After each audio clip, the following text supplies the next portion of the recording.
ମାଛଧରା ବନ୍ଦର ତାରିଖ 23 ଜୁଲାଇ 2025। ଏତଦ୍ୱାରା ପାରାଦୀପ ମାଛଧରା ବନ୍ଦର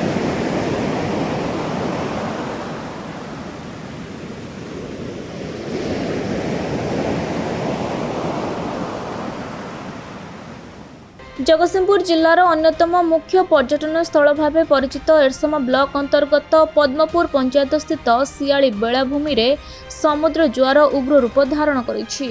अमावास्या प्रभाव में मंगलवार विलंबित राति लुणा जुआर कूल लंघि चली जुआर उपकूल जंगल अतिक्रम कर बेलाभूमि महोत्सव स्थल उठा दुकान ओटीडीसी गृह गाड़ी पार्किंग स्थल पर्यंत समुद्र माड़ी जाइछि। समुद्र और बहु उच्च उपकूल जंगल मध्य जलपतन समान हो जाइछि।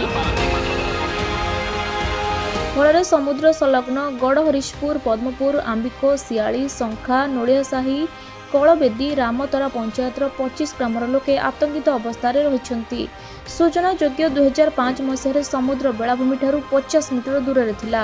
समय क्रमे जलवायु परिवर्तन जोगु समुद्र जलपतन वृद्धि कूलमुहा होइथिला। मात्र पुरी बेलाभूमि परी सियाली ठारे समुद्र अगभीर होइथिबारु पर्यटक माने समुद्र स्नान मजा नेउथिले।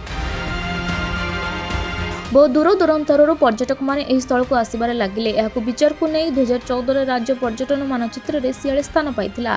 एहा मध्यने समुद्र जलपतन आशातीत वृद्धि घटी बारंबार कूल लंघि चली फल निर्माण करा जाइतिबा भ्यूटार तळ अंशरु माटी और बाली धसी जिबारु विपद संकुल अवस्था को चली आसी। समुद्र जो कराल रूप नहीं स्थल भाग आड़क माड़ी आसुची एहा एबे एरसमा अंचल पई विपद साजिछि। अन्यपटे लघुचाप थिबारु समुद्र अशांत रहिबो एनै पारादीप समुद्र तट को जिबाकू मत्स्यजीवी मानकू बारण करा जाइछि। पारादीपरू संजय सेनापति एवं जगतसिंहपुर उमाकांत पात्रଙ୍କ रिपोर्ट खबर ओडिशा।